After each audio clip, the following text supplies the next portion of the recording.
Okay, the other specialist method is throughput accounting. So throughput is just like contribution. Now, if you remember contribution from previous studies, contribution is the difference of sales and variable cost. The variable cost comprises of material, labor, and variable overheads. However, in throughput accounting, to calculate contribution, we are only going to use material cost. So labor and variable overhead will be ignored. So therefore, throughput is a measure of profitability which is defined as the difference between sales and material costs. So what is throughput accounting? So this throughput accounting is a modern accounting management technique which focuses on maximizing throughput per unit of a bottleneck resource. So we aim to say, out of this scarce resource, maybe labor or materials, how do we maximize contribution per unit? But we will not use the word contribution, we will use the word throughput. So how to maximize throughput for a scarce resource of a particular product.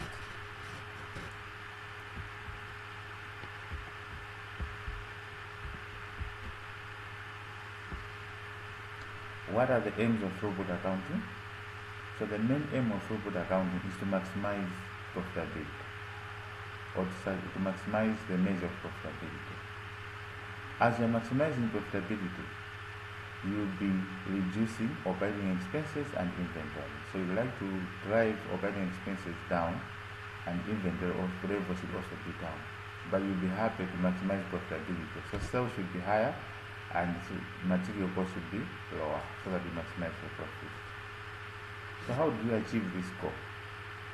So to achieve the profitability goal, you have to determine what factors prevent the throughput from being higher. So investigate those factors which will cause your throughput from being higher. In simple terms, you are going to try to address the bottlenecks, such as machine hours and labor hours.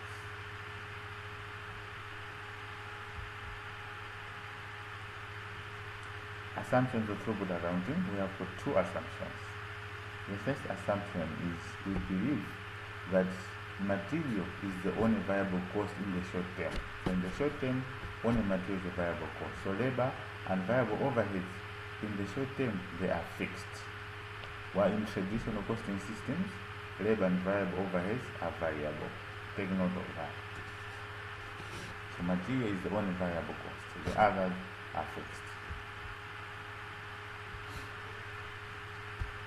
There are very important formulas which you have to master here in throughput accounting. So there are four. The first one is throughput. Throughput is calculated as sales minus material costs. Return per factory hour is calculated as throughput of the product's time on the bottleneck resource. Then cost per factory hour is calculated as total factory cost over total bottleneck resource time. Then throughput accounting ratio is calculated as return per factory hour over costs per factory hour. So let's take note of the formulas. And you cannot write an exam without being asked to calculate issues of throughput.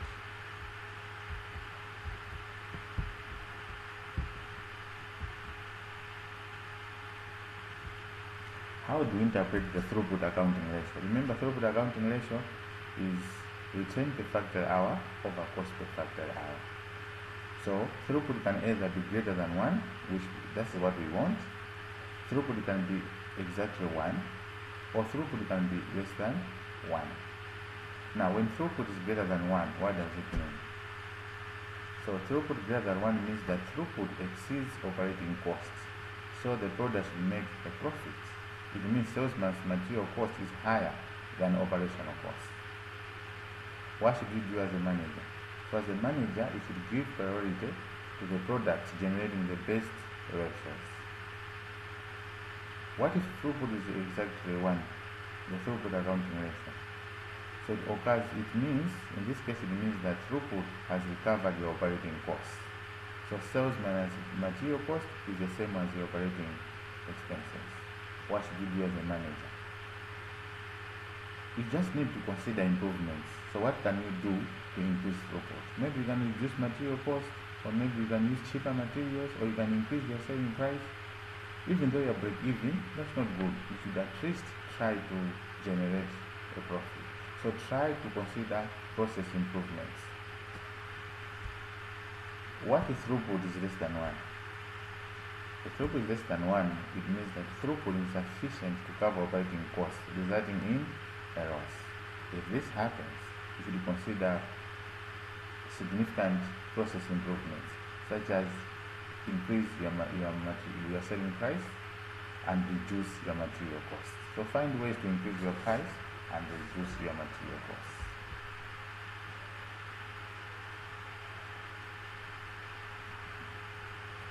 Decision making in throughput accounting.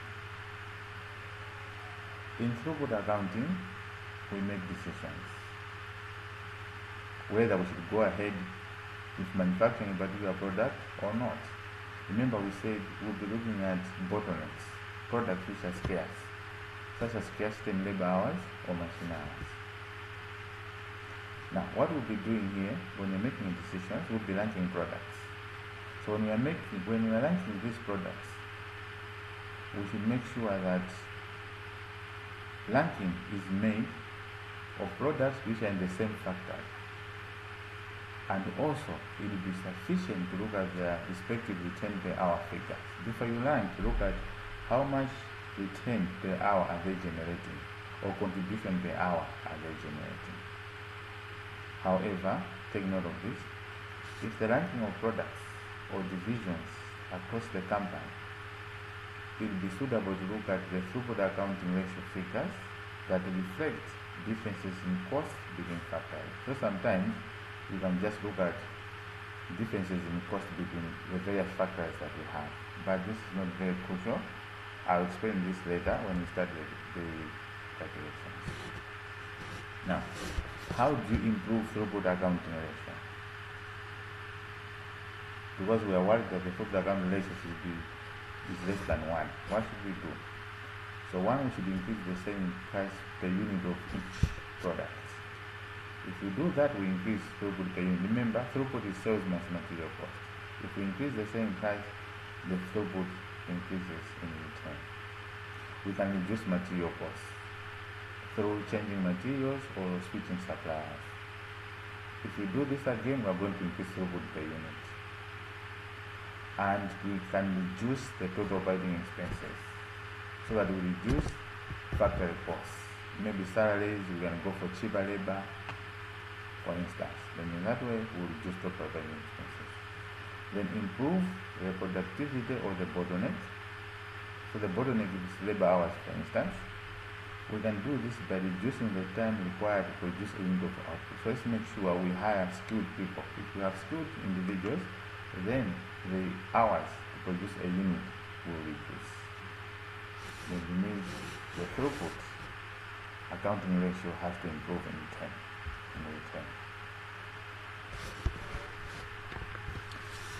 So let's look at this example. X Limited manufactures a product that requires 1.5 hours of machining. Machine time is a bottleneck resource due to the limited number of machine hours available. There are 10 machines available, and each machine can be used for up to 40 hours per week. The product is sold for 85 per unit, and the direct material cost per unit is $42.50. Total factory costs are $8,000 each week. So calculate throughput. So how do you calculate throughput? Remember, throughput is sales minus material cost. So our sales is 85. Material cost is 42.5. So I think the answer should be around the same for the 2.5. Yeah, so 85 minus 42.5. Let's go back. Number 2, we should calculate the return per factor hour. Return per factor hour, we said, is throughput over bottleneck resource time available. In simple terms, what is the bottleneck per unit, or what is the limiting factor per unit? So our throughput we have calculated as 42.5 over what's the time required per bottleneck resource. We are told that it's 1.5 hours of machining. So you take 42.5 divided by 1.5. Hope that's okay. So 42.5 by 1.5 was $28 per hour. Then what is the cost per factory hour? Yes?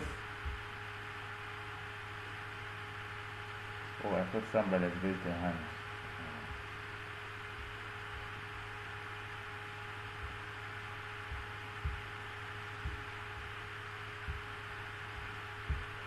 Okay, what's the cost per factor hour? So cost per factor hour, I've said, is the total factory cost or the total expenses divided by total bottleneck resource time or total limiting factor. If the limiting factor is in kgs, total kgs. If it's in hours, total hours. So let's look how many hours do we have in total. So let's start further. There are 10 machines available, and each machine can be used for up to 40 hours per week.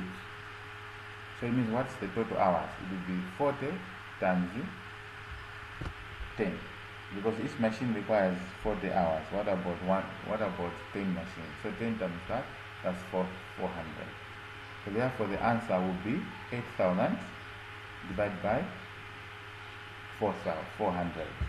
I hope we are okay. So 8,000 divided by 400, which is 20 per hour.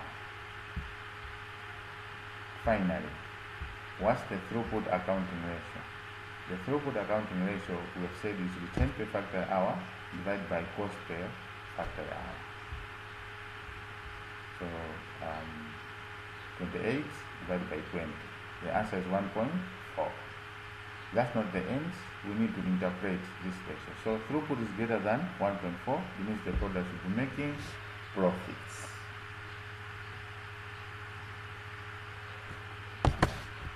Do we have questions on how I've calculated throughput?